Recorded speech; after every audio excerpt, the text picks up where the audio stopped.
Medical teams rushed onto the arena floor the moment the yield was declared. The human team reached Do-hyun first and immediately began cataloging his wounds with expressions that shifted from professional concern to outright disbelief. 17 lacerations, the lead medic reported. 4 of them deep enough to require surgical intervention, fractured ribs, dislocated shoulder, blood loss of approximately 2 liters. How are you conscious? Practice. Do-hyun said the Kethrani medical team worked on Varath nearby, treating the nerve damage to her arm and the joint injury to her hip and the dozens of smaller wounds that the human had inflicted with nothing but his bare hands. Elder Setha approached Varath while the medics worked. I tried to warn you, Setha said quietly. I tried to warn everyone. I know, Varath replied. I read your papers. I thought they were exaggerated. And now I think you underestimated them. In the observation box, Ambassador Beak finally allowed herself to breathe. The Talvorian merchant turned to her with an expression of genuine wonder. In 300 years of attending Kreth challenges, I have never seen anything like that. The merchant said, the human was wounded in the first minute and should have been incapacitated within 5. Instead, he fought for 37 minutes and won. Humans are persistent, Beak said. It is our greatest gift and our greatest burden. I must ask, Ambassador, is it true that your people were once prey animals? Beak smiled. We were prey for everything, she said. Lions and wolves and bears and snakes and diseases and weather and each other. For millions of years we were surrounded by things that wanted us dead. But you survived. We did more than survive. We became the dominant species on our world, not because we were stronger or faster or better armed than our predators, but because we never stopped, because we would chase prey for days without rest, because we would survive wounds that should have killed us, because we would keep coming and keep fighting and keep adapting until we won or died trying. The merchant looked at Do-hyun, who was now sitting on a medical stretcher, while human doctors sealed his wounds with advanced tissue regenerators. I think I understand, the merchant said. The Kethrani thought they were fighting a soft, weak species. They did not realize they were fighting the survivors of a death world, the winners of 1,000,000 years of evolutionary warfare against everything their planet could throw at them. Exactly, Beak said. Humans do not look dangerous because we adapted our tools to do the dangerous work for us.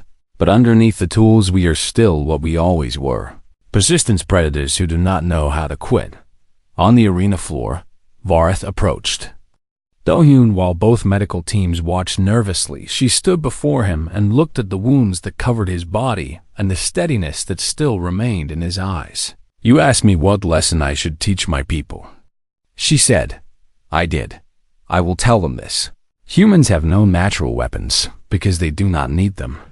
Humans are the weapon.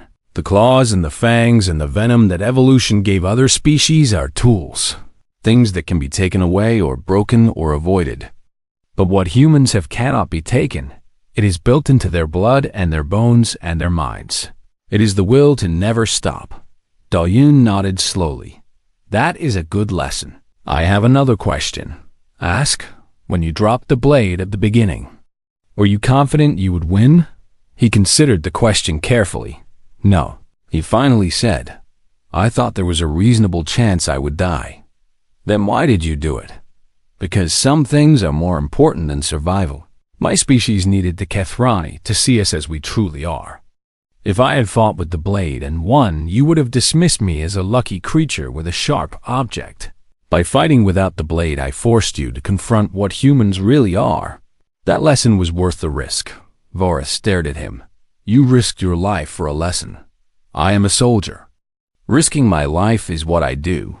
Usually I risk it for tactical objectives or strategic advantages. Today I risked it for understanding. I consider that a worthy cause. Ambassador Beak had descended from the observation box and now approached the 2 warriors. Warrior Priestess Varath, she said formally. On behalf of the Human Alliance, I extend my respects for your courage and skill in combat. Vorath turned to her. Ambassador Beak, I believe we have matters to discuss. We do. I suggest we return to the negotiating table. I believe my people may be more receptive now to the idea of treating humans as equals. Beak glanced at Dohyun, who gave her a small nod, despite the obvious pain the movement caused. I would welcome that. Beak said. The three of them walked out of the arena together. Behind them, the crowd dispersed slowly. Hundreds of beings from dozens of species, carrying with them the story of what they had witnessed. Within hours, the news would spread across the station. Within days, it would reach other systems. Within weeks, the entire sector would know what had happened.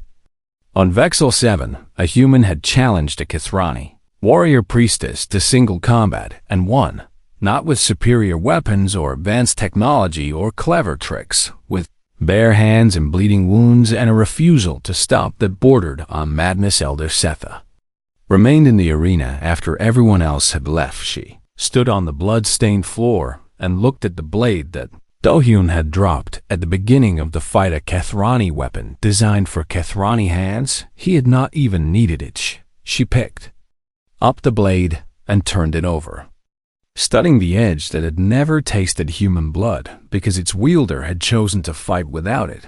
What are you? She murmured to herself, but she already knew the answer. Humans were what happened when evolution's only gift was the inability to quit. When the universe made a species that could not run faster or strike harder or defend better, and that species refused to accept those limitations. Instead, they had become something new, something that the galaxy had never seen before. Persistence.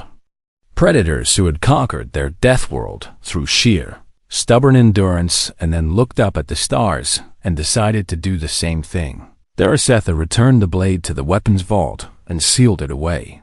Then she went to find Ambassador Beak, because she had decided that if humans were going to be allies of the Kithrani, she wanted to understand them better. She wanted to know what else humans could. Thus she suspected the answer would be terrifying and wonderful in equal measure. 3 months later, the Treaty of Vexel 7 was signed. The Palax Corridor. Mining rights were shared equally between humans and Kithrani. Trade routes were established. Cultural exchanges were arranged.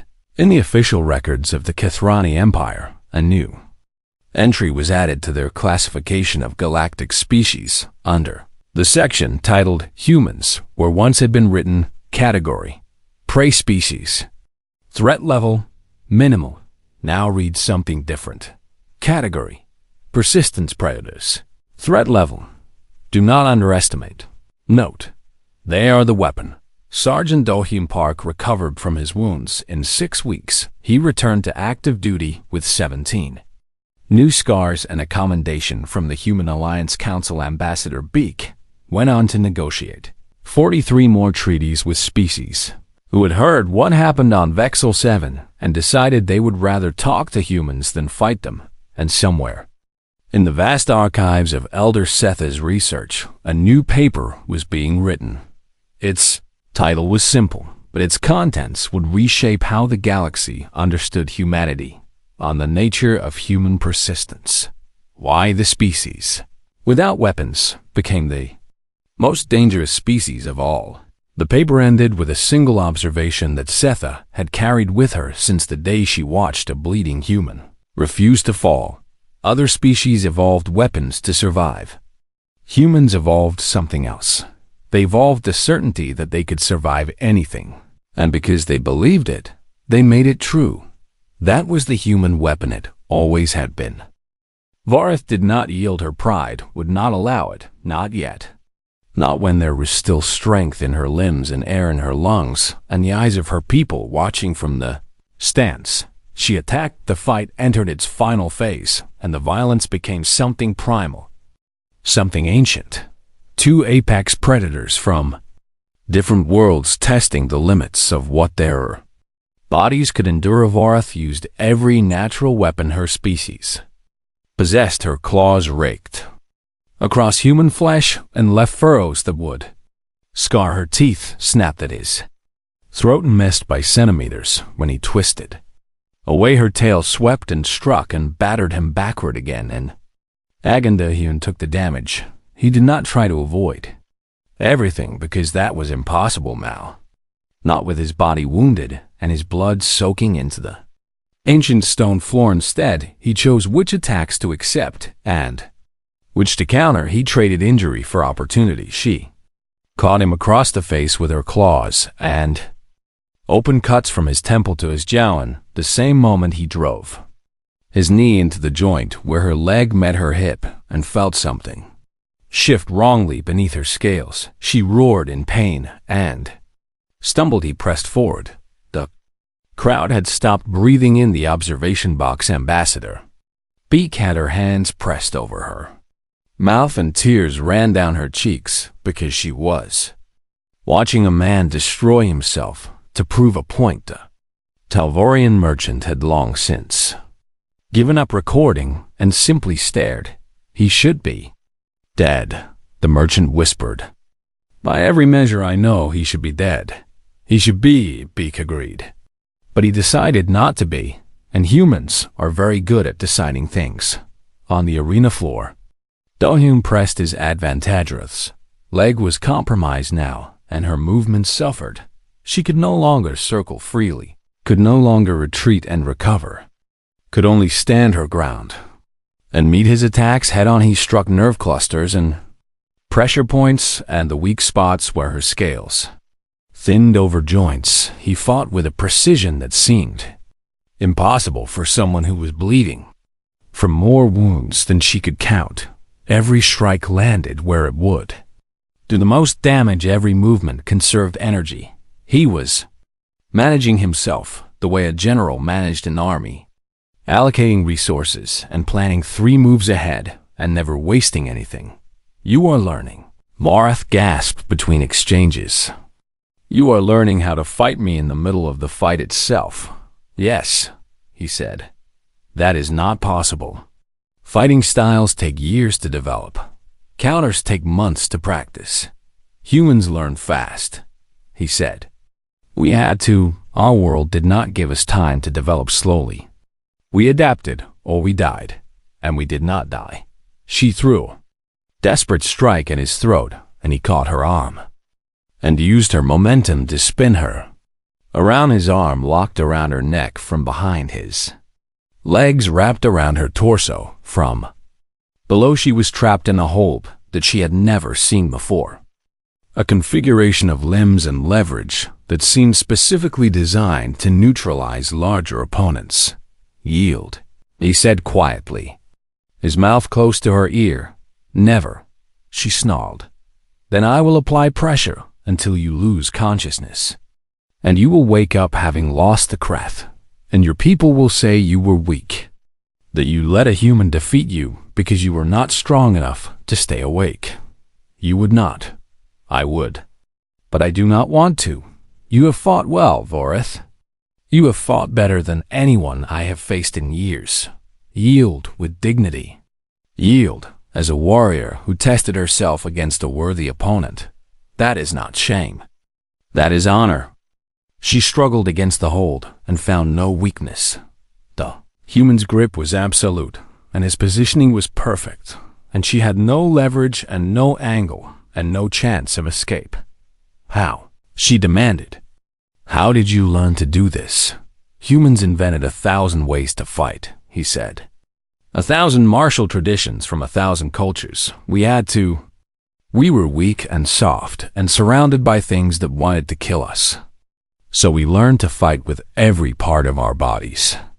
We learned to use leverage instead of strength. We learned to turn our enemy's power against them. We learned to never stop learning. His arm tightened slightly around her throat, not enough to choke her, but enough to make breathing harder. Every second you resist, you spend energy, he continued. Every second I hold you, I spend almost nothing. This is what persistence predation means. We evolved to chase prey until it collapsed from exhaustion. We evolved to win by refusing to lose. Vorath felt her vision darkening at the edges, not from the choke, but from exhaustion. Her body had been pushed past its limits, and now it was beginning to fail her. "If I yield," she said, "will you release me immediately?" "Yes." "Will you help me stand?" "Yes." "Will you tell everyone that I fought well?" "I already have." "And I will again." She closed her eyes in 43. Kreth challenges she had never considered yielding. She had always been the strongest, the fastest, the most skilled, but this human had shown her something she had never encountered. Before an opponent who could not be intimidated, an opponent who could not be outlasted, an opponent who absorbed punishment that should have been lethal, and kept coming and kept fighting and kept refusing to die. The mining rights, she said, will be negotiated fairly, he replied. Humans do not want war with the Kethrani. We want trade. We want cooperation. We want allies in a galaxy full of dangers. You could have said that at the negotiating table. We tried. Your people did not listen, so now I'm saying it with your neck in my arm, and I hope you will listen better this time. She laughed. The sound was ragged and exhausted but genuine.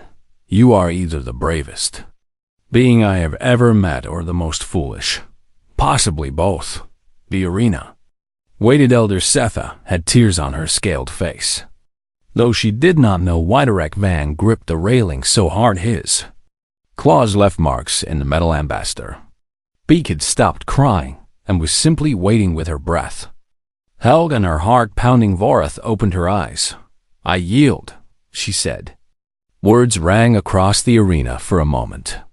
No one moved and no one spoke, and the only sound was the ragged breathing of two warriors who had pushed themselves beyond all reasonable limits. Then Do-hyun released her. He unwrapped his arms and his legs and stepped back and extended his hand to help her rise. She looked at the offered hand and saw the blood and the torn flesh and the absolute steadiness despite everything. She took Ith, helped her stand.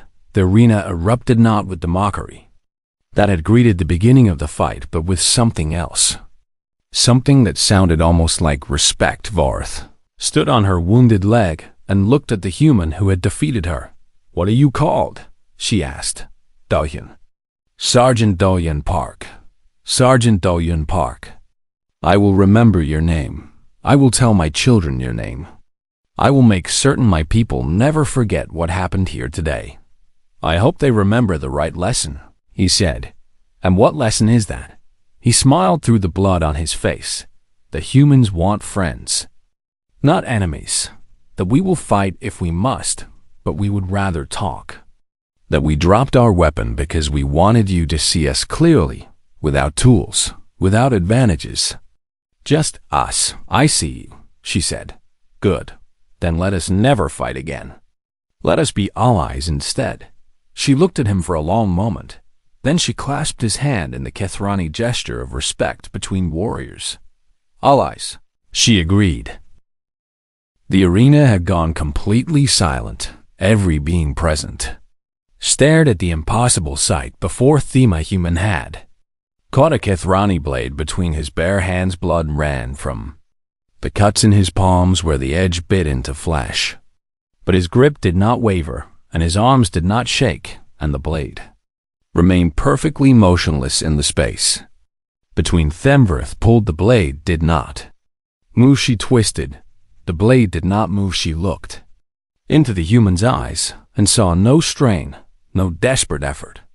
Only the same calm focus that had unnerved her from the beginning. Let go, she commanded. No.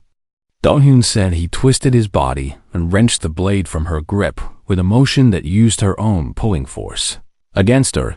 The weapon clattered across the arena floor, joining its twin that he had discarded earlier. Now Vorath held only one blade, and the human held none. And yet somehow the balance of power had shifted in a direction that made no sense. Pick it up, she said, gesturing to the fallen weapon. Arm yourself. I already told you, he replied. I do not want it. In the crowd, Elder Setha was explaining to the Kethrani warriors around her, a voice tight with the urgency of someone delivering a warning too late. Humans evolved on a world that tried to kill them every moment of every day, she said. Predators with claws and fangs, diseases that could destroy entire populations. Weather that shifted from burning heat to killing cold. Their world is what we call a death world.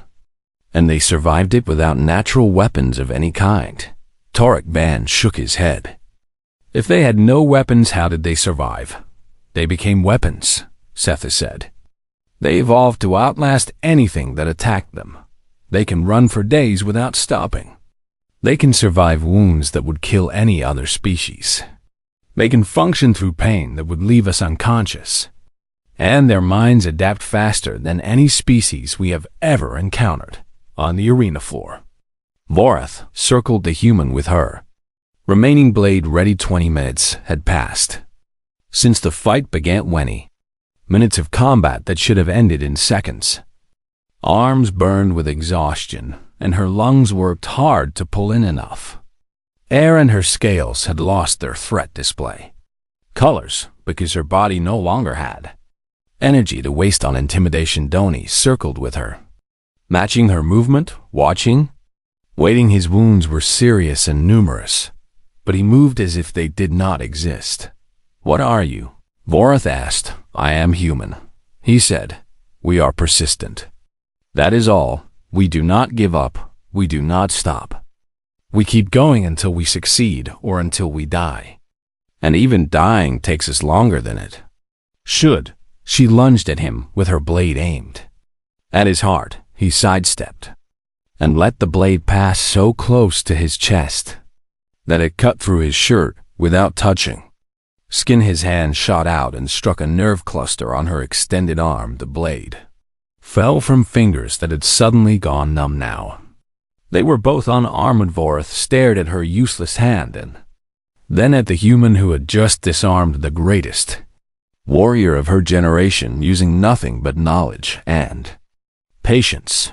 You wanted this, she said, understanding finally arriving like a blow. You dropped your weapon because you wanted to fight me without blades. Yes. Why? You could have used the blade. You could have ended this faster. Do-Hyun tilted his head slightly. Because you would have spent the rest of your life believing I only won because of the blade, he said. Because your people would have said humans cheated somehow. Used some trick, some technology, some unfair advantage. I wanted you to understand what we really are. And what is that? I will show you. He moved forward and Vorath met him with natural weapons now. Claws and teeth and the powerful tail that could shatter bones. She was still larger than him. Still stronger in raw physical power. Still armored with scales that could turn aside most attacks, but he was faster than she expected and smarter than she had believed possible and completely unwilling to stop no matter how much damage he took. They fought hand to hand in the oldest way. The way their ancestors had fought before blades and tools and technology. And the arena watched in silence as two warriors from different worlds tested themselves against each other. Vorath raked her claws across his chest and opened 4 parallel lines. That wept Do-Hyun took the blow and used the moment of her extension to drive his elbow into the soft tissue beneath her jaw. Her head snapped back and her vision blurred. She swept her tail at his legs and felt it connect solidly with his knee. He went down to one leg, but caught her tail as it passed and twisted until she felt tendons strain. They separated, both breathing hard now, both bleeding, both damaged.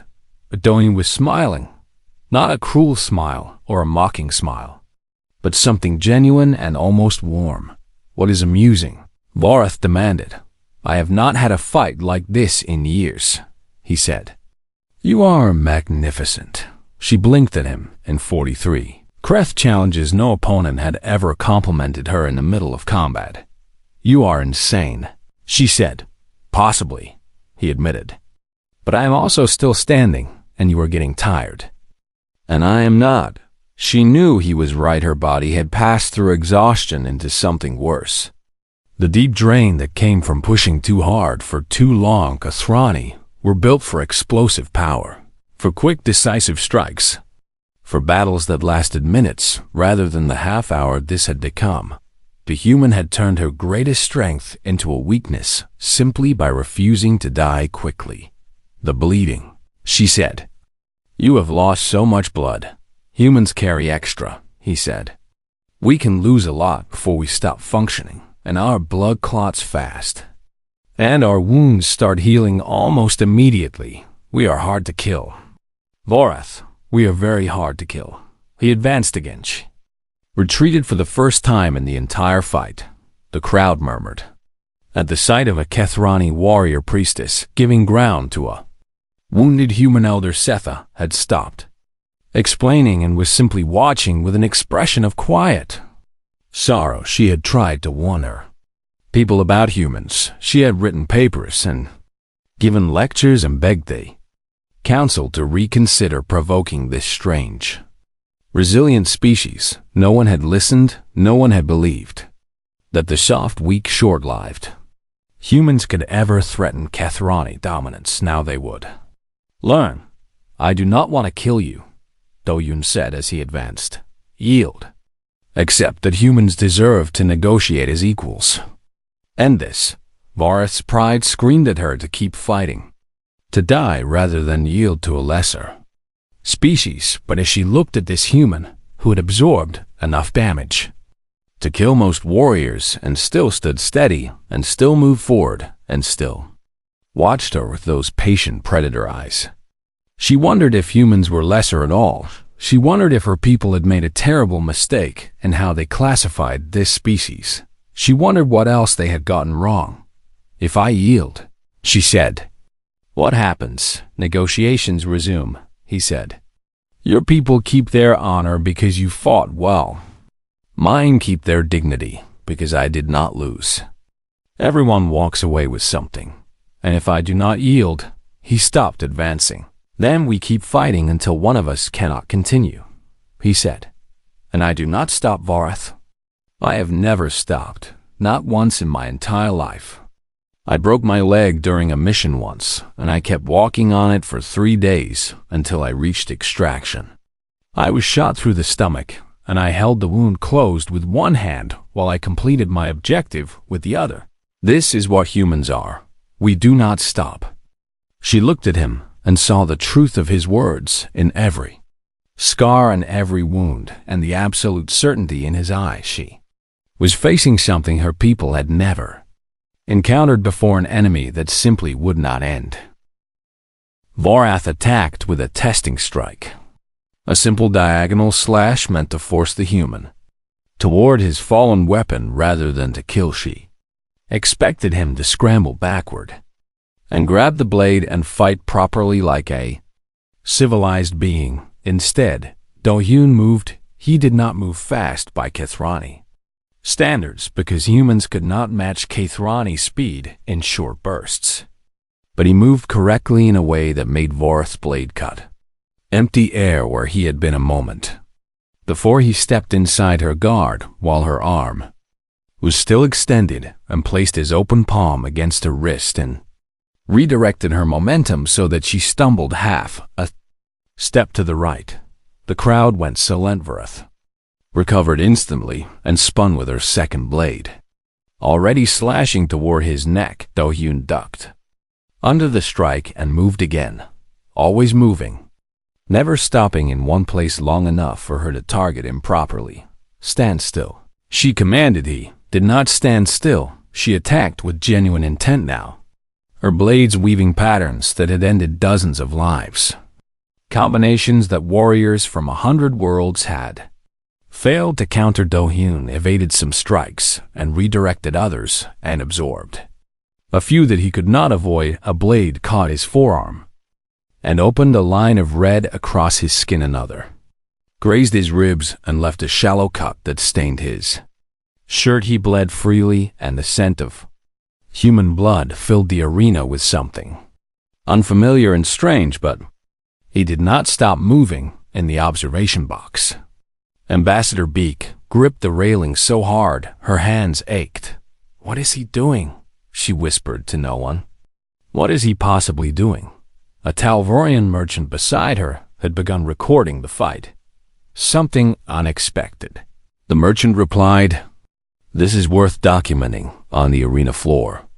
Vorath's frustration grew with every missed strike. She was faster than the human. She was stronger than the human. She had weapons and armor, and every advantage that evolution and culture had provided the Kethrani across millennia of conquest. Yet she could not land a decisive blow. The human flowed around her attacks like water flowing around stones. And when she did cut him, he simply accepted the wound and kept moving as if pain was merely information rather than a reason to stop.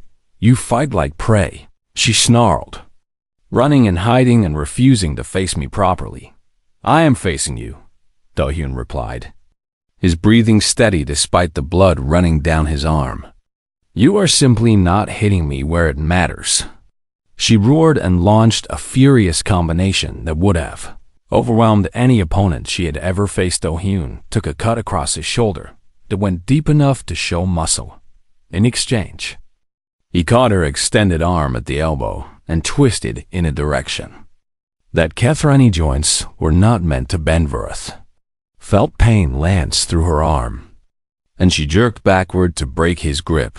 They separated and circled each other for the first time. Vorath was breathing harder than her opponent in the crowd. Elder Setha turned to the Kethrani warriors beside her. "This is wrong," she said. "This is all wrong." Tarek Vam laughed dismissively. "The human is bleeding from 4 wounds already. Vorath is merely playing with him." "No," Setha said. "Watch his breathing, watch his eyes. He's not tired. He's not even close to tired." Tarek looked more carefully at the human and saw what Setha had seen. The wounds were real, and the blood was genuine, but the human's chest rose and fell with mechanical regularity. His eyes remained clear and focused. His movements had not slowed at all. "What is wrong with this creature?" Tarek muttered.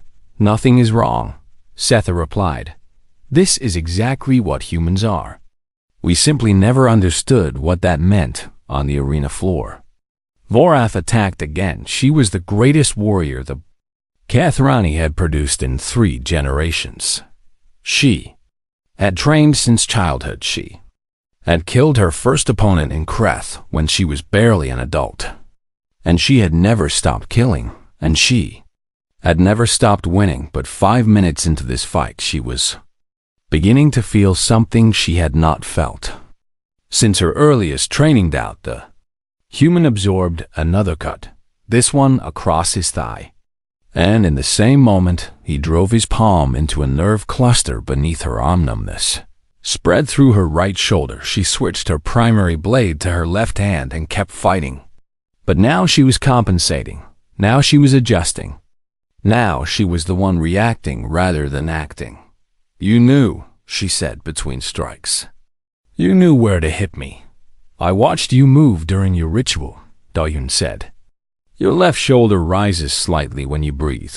Indicates an old injury. Your right knee locks on extension. Means you favor it. Your scales thin around the nerve clusters under your arms. Most Kethrani armor their chests and backs, but leave those spots exposed. You learned this in minutes. I learned fast. Humans have to." She attacked with renewed fury and opened a gash across his stomach that should have made him collapse. He stepped back and pressed one hand against the wound, and blood seeped through his fingers. But his other hand remained raised and ready. His eyes never left her. "How?" she demanded. "How are you still standing?" "Because I have not decided to fall yet," he said in the observation box. The Talvorian merchant had stopped recording and was simply staring. "The human should be in shock," the merchant said. "Those wounds would incapacitate any species I have ever seen." Ambassador Beak shook her head slowly. "Not humans," she said. "We are hard to kill. We are very hard to kill." The fight continued. 10 minutes, 12 minutes, 15 minutes. Vara's strikes came slower now. Not because she was wounded, but because she was tired. She had burned tremendous energy in those early attacks, expecting a quick kill. And now that energy was gone, and the human was still standing and still moving and still watching her with those strange calm eyes, Do-hyun was covered in blood. Some of it his own from a dozen wounds and some of it hers from strikes he had landed on the thin spots in her scales, but his breathing remained steady. His movements remained precise. He was waiting. She realized with horror that he was waiting for her to exhaust herself. "You cannot outlast me," she said. But the words came out uncertain. "I can," he replied. "That is the human weapon." He moved forward for the first time in the entire fight, not retreating, not evading, not redirecting Gedvent. Raised her blade to meet him and felt something she had never felt in 43 Kreth challenges: fear, not of death. Because Kethrani did not fear death, fear of something she did not understand, fear of a creature that should be prey, but moved like a predator, fear of a human who had dropped his weapon because he had not needed it in the first place. She struck at him with everything she had left, and he caught her blade between his palms and held it perfectly still. The arena on Station Vexel 7 had seen blood from 1,000 species, and the ancient black stone floor had absorbed enough death to carry its own gravity of memory. Sergeant Do-hyun Park stood at the entrance and studied the space with the calm focus of a man who had walked into dangerous rooms before and walked out again when others had not. Behind him, Ambassador Jeon Beek pressed her fingers against her tablet so hard her knuckles turned white. "This is insane," she whispered. "You cannot fight a Kethrani warrior priestess in single combat." "I can," Do-hyun said. "Whether I win is a different question."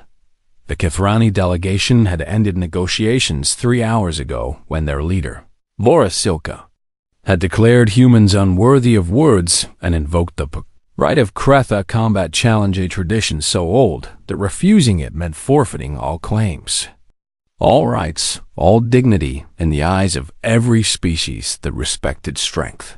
Out here, beyond the protected lanes of Galactic Union space, every species respected strength. The arena filled with observers from dozens of worlds, Stalvarian merchants with their 4 eyes gleaming in anticipation, Bravane soldiers who clicked their mandibles and what might have been laughter, or Hunger Syndicate representatives from the Outer Rim who had come to watch humans fail because human failure meant opportunity. Ambassador Beek had tried everything. She had cited treaties and trade agreements and mutual benefit and the promise of human technology. Vorith had listened to none of it. The Kethrani wanted the Pathranes, Palak's corridor mining rights, and they believed humans were too weak to deserve such. Well, today they would prove it. Do-hyun walked to the center of the arena where the weapons vault rose from the floor, like a metal flower opening its petals. Inside lay blades from 100 worlds, curved Kethrani crescent swords, Talvorian piercing spikes, serrated Bravani war cleavers that could cut through armor. He examined each option with patience that seemed to irritate the crowd. "Choose quickly." "Little human," Vorith called from across the arena, her voice carrying the rumble of rocks grinding together. "The blade will not save you, but you should at least hold something when you die." She stood 8 feet tall with scales that shifted from deep purple to threatening red as her mood darkened. Her eyes held the cold certainty of a predator who had never met anything she could not kill. 2 crescent blades hung at her sides, each one longer than Do-hyun's arm. Behind her, a dozen Kethrani warriors watched with expressions of bored amusement. This would not take long. Everyone knew this would not take long. Do-hyun selected a standard Kethrani combat blade from the vault. The weapon was designed for hands twice the size of his own, with a curved edge meant to hook around defenses and a serrated back edge for tearing.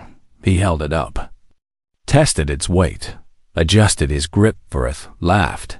The sound echoed through the arena like thunder. And her warriors joined her.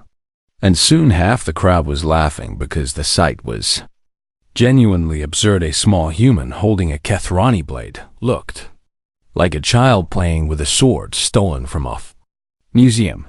Does the little creature know which end to hold? Vorath asked her second in command, a scarred warrior named Torek Van. Perhaps we should give him a smaller weapon, Torek replied. A knife, maybe, or a sharp stick. More laughter, Ambassador. Beak closed her eyes and tried to calculate how badly this would damage human interests in the sector. Do-Hyun said nothing. He walked to his starting position and waited. The arena's ancient systems activated, projecting the rules in a dozen languages across the walls. First to yield loses first to fall. Unconscious loses first to die. Lose no outside interference, no ranged weapons, all bladed weapons permitted. Simple rules for a simple purpose. Severeth strode to her position with the confidence of someone who had won 43 Kreth challenges and lost none. She drew her twin crescent blades and began the traditional Kethrani pre-combat ritual. The blades spun in complex patterns that demonstrated speed and precision and control. Her scales rippled through colors that advertised threat and power and inevitable victory. The ritual was meant to intimidate, and for most species, it worked very well. Do-Hyun watched her movements, not with fernet, with admiration. Watched the way a scholar watches a new subject cataloging Shizer. Noticed his stillness and found it annoying. Prey was supposed to show fear. Prey was supposed to tremble and regret its choices and provide the satisfaction of visible terror before it died. This human stood like a statue, and his eyes tracked her movements with uncomfortable precision. She finished her ritual and pointed one blade at him. Human, she called. I will give you one chance, because I am generous with lesser creatures. Yield now, and your ambassador may continue her pointless talking. Refuse, and I will open your soft body and show everyone what humans look like on the inside. The crowd quieted to hear his response. Do-Hyun looked at the blade in his hand. He looked at Vorath, looked at the blade again. Then he opened his fingers and let the weapon fall. The clatter of metal on ancient stone was the only sound in the arena. Every being present stared at the human who had just disarmed himself before a Kethrani warrior priestess Mbasa. Beak made a sound that might have been a prayer or a curse or Bothforth's scales flickered through confusion before settling on anger. Pick it up, she commanded. No, Do-Hyun said. Pick up your weapon, human. I will not kill an unarmed opponent like some common murderer. Then we have a problem, Do-Hyun replied, his voice calm and level.